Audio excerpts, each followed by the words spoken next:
Welcome. What a wonderful day. Thank you for the invitation.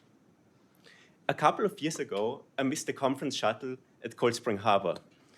Luckily, I was not the only person, and this led to a very unusual collaboration. In the next few minutes, you will hear the fruits of it. The computational enrichment of the NHGRI archive for institutional insight and public access. You will see three recurring themes: domain expertise, computational methods, privacy protection. Together, they allow you to transform information contained in the NHGRI archive towards additional layers of knowledge. We are an interdisciplinary team. Archivists, biologists, computer scientists, engineers, ethicists, historians, philosophers. Together, we create data products. One of them is a computationally enriched version of the core archive collection of the NHGRI archive. 20,000 documents that sit at the heart of the history of NHGRI. We create tools, models, protocols, and guidelines for data and for the ethical processing of information. Here you see some of the input materials. Looking at them, you can already discern that they are different. They vary. We developed computational methods, and we adapted some. With those approaches, you can infer knowledge, information about those documents. For instance, what's the type of document that you see? What's the category? Is it maybe like an email? Is it maybe the notes that someone wrote down on a very special day? You can also extract content, topics, institutions. You can also separate printed text from handwriting, a much more personal form of communication. Using our tools, you can also shield some information, create an additional layer to protect potentially personally identifiable information, names, addresses. There's much more that you can already do. So you might wonder, how well does everything work? This is not single-cell data. Each dot is a document, and instead of genes, you have words. And we group them by similarity, these documents. You already see some formations happening. Model organisms encode, HapMap, sequence targets, ethical, legal, social research, and so on. Most importantly, we should not trust computers. The labels that you see here actually predate our computational efforts. These are experts creations created by Chris and his team. So computational, unbiased approaches towards this set of data and the documents in there converge with expert curation. And with this, it's my greatest pleasure to introduce you to Sven Song, an extremely talented PhD student I got to supervise with Louis Amaral. Thank you.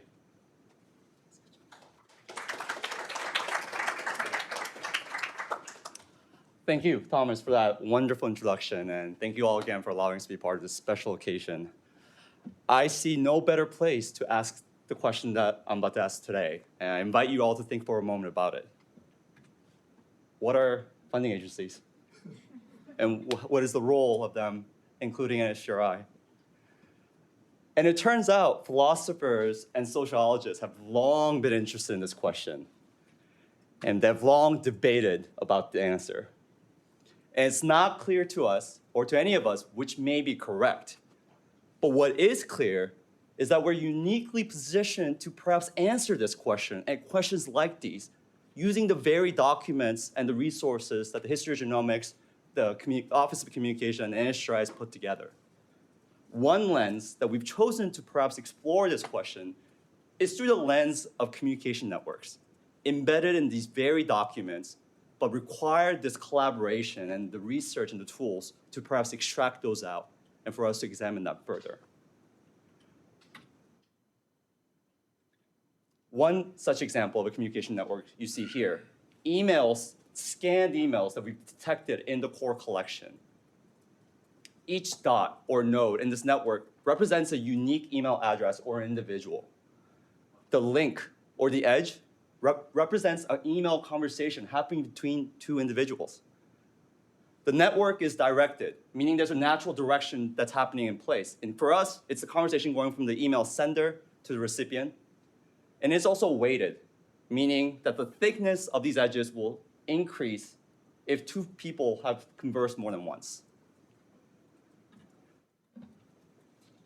Thanks to our disambiguation and identification efforts, not only can we identify these people, but we can assign them affiliations during the course and the history of the Institute. You might see in the middle, there are nodes with many incoming and outgoing links, many of them who have an NIH affiliation.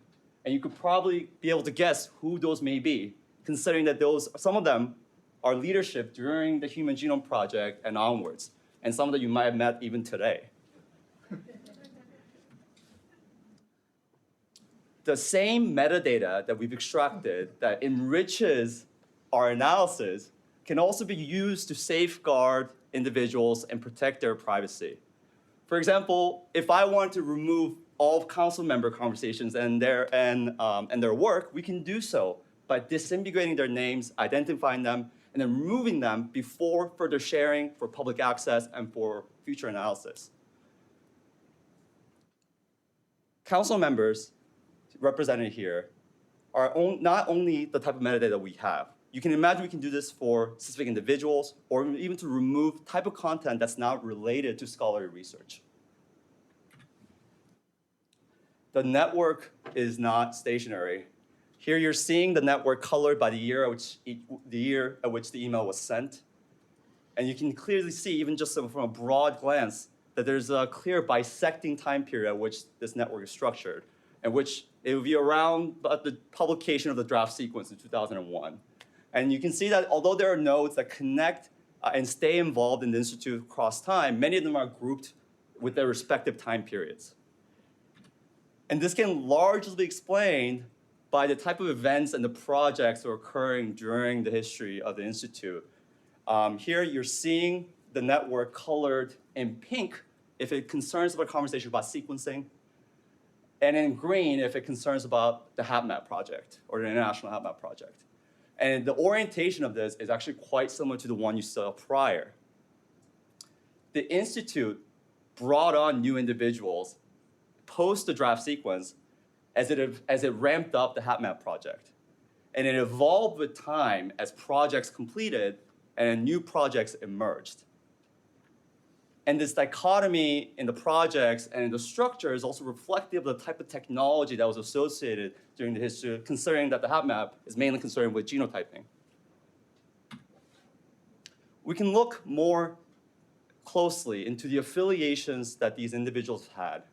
If we're looking at individuals affiliated with NHGRI, there seems to be a great overlap of conversations and collaboration that's happening across projects and across time. And this might suggest that there is a core group of administrators, scientists, and staff who stay involved across many of these projects. But if we look at external academia, so those who are affiliated with sequencing centers, universities, nonprofits, there's far less of that overlap and largely remain independent of one another. And this might suggest that there is a high degree of turnover and a flux of external scientists. And just from the communication alone, we might be able to hypothesize that there's, in NHGRI and in perhaps other federal funding agencies, there seems to be a layer or core group of internal individuals who stay involved with their scientific projects, but bring on external members from the community to shepherd specific projects as needed. We can also identify what topics might dominate a conversation. On the bottom, you're seeing conversations going from NIH-affiliated individuals to external academia. So it's essentially moving out into the outside of external scientific community. On the y-axis, you're seeing conversations that happen internal, conversations that stay inside of the NIH. And by statistically testing for words that might be statistically enriched in a certain direction of conversation, we might see that concepts like MOUs, the Memorandum of Understanding, stay internal, as we might anticipate as NHGRI and NIH discusses partnerships with external organizations, those conversations to build those partnerships might be an internal one. Words and concepts like steering committees and international partners like Japan or the UK stay external, show that the external communication of the NIH involves those on advisory boards and those with organizations that are outside of the NIH sphere. But the most interesting takeaway, at least to me, is the absence of one. That across all mesh terms, projects, and organisms, we don't observe any significant deviation in the way the NIH communicates internally and externally.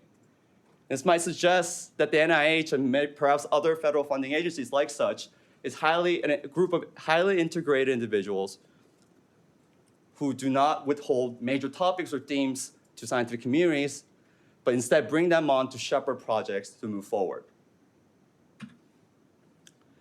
The collaboration here that we've discussed today required a diverse set of expertise to make this possible, and those same diverse communities can stand to benefit from this type of research. Scholars of science, many who are interested and already using Chris and his team's resources, would benefit from an expanded history of genomics and of the Institute.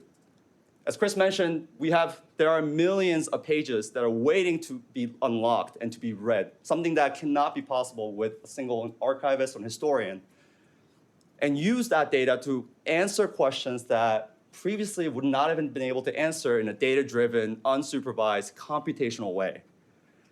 Us computational scientists are also really excited about this work because this could stand as a model for other archives to follow. There are other significant scientific archives, both inside NIH, but also outside, that describe the history of genomics and biology. And as it stands as one of the first computational investigations that's involved with the scholarly program inside a federal major funding agency, we can really set the ground for how to deal with privacy, with the data that we need to protect, and also the analysis that we would do with this type of unstructured data. And finally, of course, the NIH. We can look at these documents and the knowledge that's embedded in them to evaluate programs that have happened in the past and to assess future impact moving forward, and to gain a little bit of insight about how does a federal funding agency works, how does council work, how does all this hierarchy work, and perhaps gain insight about those enriched but very complex processes. And lastly, we can remove sensitive information so that more scholars, the general public, may reach these resources to learn more about the history of genomics and the Institute. This would not be possible without the staunch support of the History of Genomics program and the Office of the Director. And many who are not here with me today have contributed crucially to this work. And thank you for listening. We're happy to take questions.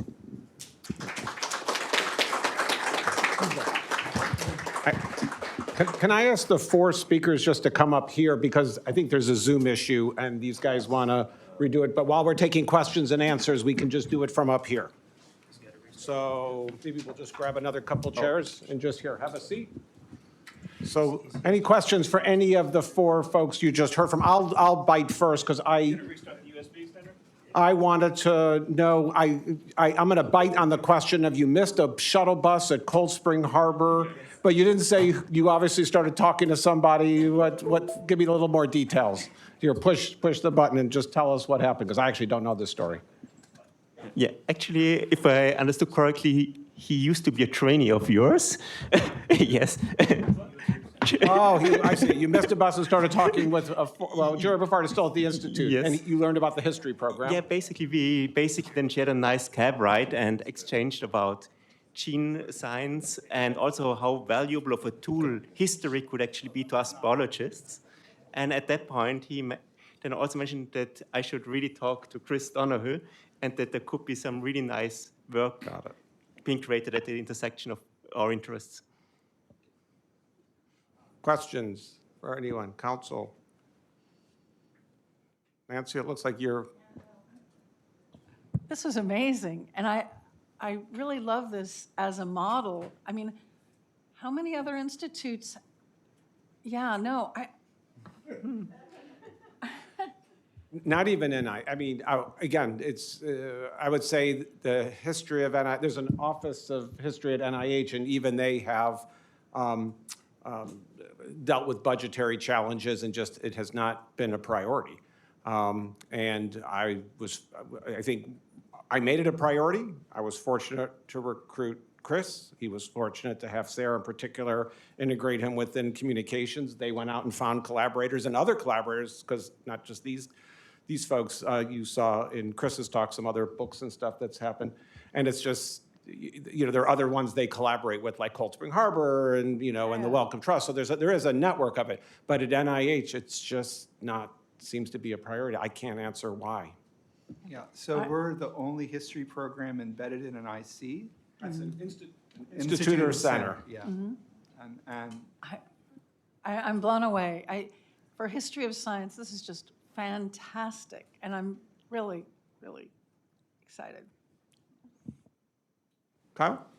Yeah, I was just going to make a request because I think the history of how genomics has dealt with issues like race and representativeness of ancestry and genetic data sets and those kinds of issues are just so critical. And, for those of us who kind of look at this over time, it seems like there's a history here about how that came to be. And I think it would just be really interesting to look at that as a topic within the history of the Institute and the field to understand, like, how did this, was that on the table on day one, or, what happened? no, I absolutely agree with you 100%. And I think that is the priority of at least two of the researchers working on our archive right now is focusing precisely on those issues, at least two. Judy? When does history was my favorite subject in high school. When does history meld with the kind of teaching genetics in high school, in undergraduate? Like, how do you make those connections from an education standpoint? You're asking, we have educators and council, and all of you out there teaching. I bet you have better answers than we have. Chris, I'm sure. So I think those connections can be made really easily. And I think, in particular, our oral history collections have been used by a number of instructors in a number of classes. And we continually see engagement with our media resources, which would not be possible without the Office of Communications, and also our fact sheets. So I think I always say, history is not past when you think about the present, because of how relevant all of these issues are continually about ancestry, populations, any of the things that we've discussed today about why a specific institution funds what it funds and why it doesn't, those things are all very important questions that I think have a historical situation, but a continual present-day relevance that I think would be really important. Can I suggest that your oral history include the 100th anniversary with Eric, Francis, and Betty? That was like incredibly wise stuff we learned there. So I would put that on your oral history page. Yeah, I know. That's easy because we have it all videoed, so we can repurpose it in various ways. But thank you. Carolyn? I was just thinking about the sort of modern history, which you're sort of dealing with, versus ancient history, and the way that you have this digitalization, but then the patterns between 1994 and 2000 and whatever year it is, 23. But then I thought about myself and the difference between what an email I wrote in 1994 looked like and what an email exchange is today, like what's in the email, the structure and all of that. And how do you take that context into the type of analysis that you're doing to sort of see, is this really something that's historically different or just a reflection of how radically, in my opinion, that communication form has changed, at least in my lifetime? Yeah, you're essentially describing the challenges that we faced. When Chris came to us with these set of documents, there's no sense of structure. These aren't Excel spreadsheets. These are very like handwritten notes, language. And so we had to develop some really novel multimodal models that look at the layout of a document, the image, the text, all these things to categorize these documents, to split these documents, and also build tools that allows human reviewers to annotate our machine learning models so that there's conjunction of performance of we're not letting things go through without at least a human reviewer looking through them. But you can imagine some of those tools that we build are actually really highly interesting for application even outside of the space, looking at EHR data, looking at data that's unstructured in not just in history, but outside of history. So what you described with the different emails, that's essentially to recreate that network, we had to build a set of models for specific time periods that allowed that extraction to be possible. Yeah. May I add, the core collection that we're currently investigating basically has been kind of pre-screened to some extent, but this same issue is also something that we discussed quite a bit with a collaboration with an ethicist, that like the use of language could change over time, and also that we basically kind of allow for kind of like controlling for time, that possibly later we can filter as an additional layer on top of kind of other types of classifiers that we could do to see if certain types of communication or content should be excluded. And I just want to mention that actually Louis Chamerl, who's the head of the lab, is the one who's been asking very insightful comments/questions about data science. So just want to acknowledge that he's also here, and he's been a tremendous asset in this whole project. Mentor of these two individuals. We wanted to make sure he was acknowledged. Somebody had was it over? Oh, Iftikhar. Well, I want to congratulate the Institute and the leadership. I think it's a fantastic, I don't think any other institute has such a presence. I visited the website a few days ago, and it's completely revamped. It has beautiful graphics. It's easy to navigate. There's a huge amount of information. Just wonderful. So congratulations. The Twitter presence, of course, our leader here is very prolific on Twitter. And then NHGRI has some very funny tweets, so that's great. I think the archive is really fascinating, and I'm looking forward to what will be gleaned out of it. I'm sure some very interesting insights. But I was also wondering whether we should link, genomics, human genomics, agricultural genomics has such a fantastic history that we should probably link. Of course, it's a little bit beyond the scope of the institute, but it'd be nice to link it to this archival effort. Well, we're always on the lookout for other collaborations and other data sets, other caches of files that we can use to further enrich our collections or further enrich our analysis. So actually, tomorrow we are going up to the American Philosophical Society, which has an enormous collection in the history of genetics. So that's precisely going to your point of, we know that there are some limitations to our data, and that it doesn't really capture, of course, all of the history, and that our analysis can always be enriched by new collaborations and new data sets that we can go out and arrange through institutional collaborations. Absolutely, sure. And Christopher, we've gotten contacted a few times by people saying, here's a luminary and they're about to retire. We have like these would you be interested in taking this stuff that is, related or and either directly or indirectly? So we're very receptive to that. Yeah. We're just processing a collection on the human chromosome workshops precisely in that vein. Okay, I can see Rudy's getting nervous. Well, Do we have a little? I can't resist asking one question. Oh, I thought you were trying to push us off the stage. I didn't know you wanted the microphone. So I read this once, but I've forgotten the figure. How many biographies were written on Abraham Lincoln?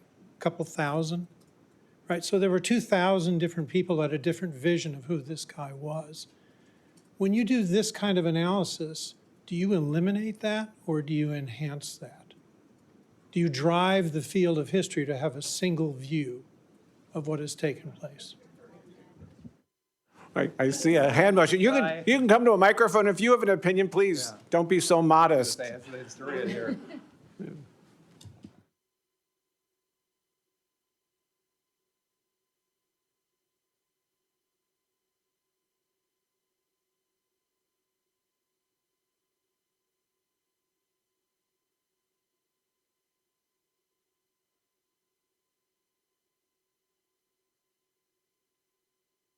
At work, and the extra power is coming off when you start putting many different archives together, and now you can search across them and identify. I mean it's like the omics things, mixing all the kind of ways to look at data that you now can integrate and ask questions across. So that's the dream.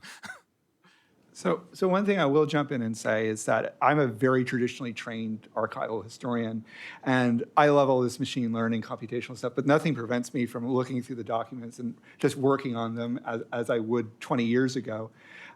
So this really is a supplementary approach, and we engage with researchers all the time who just want documents or just want one page or one email or want a specific series of things.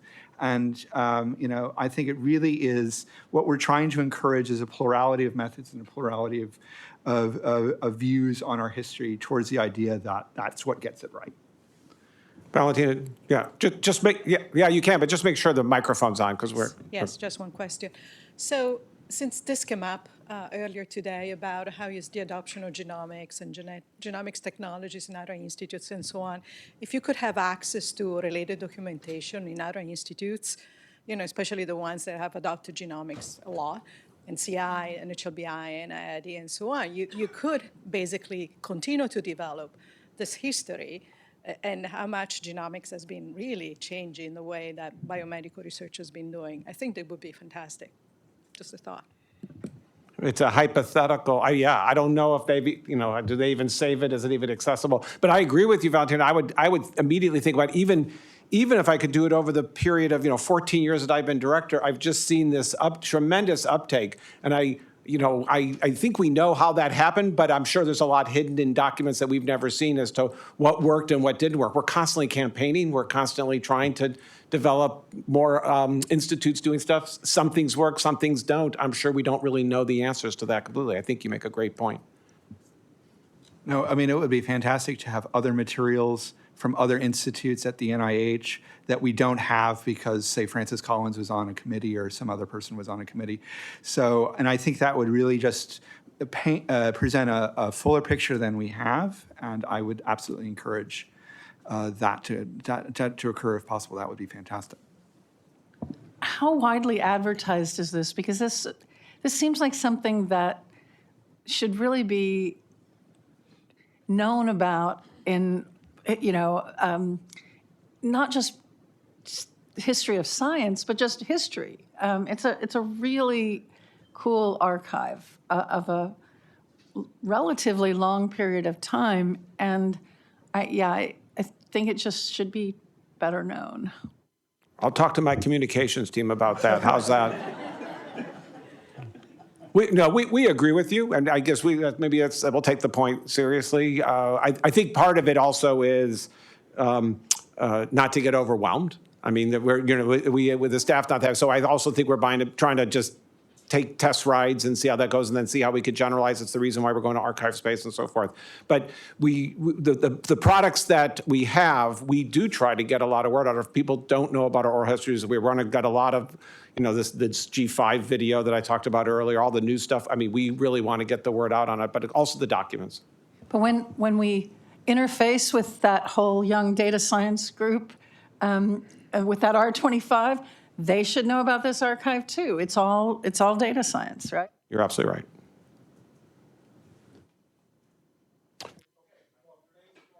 Thanks to our visitors today, and thanks to Sarah and Christopher. And thanks to council. We know we're giving you a lot today, and I think we're near the home stretch. One more presentation, a little discussion, and then you've earned your evening off. Rudy?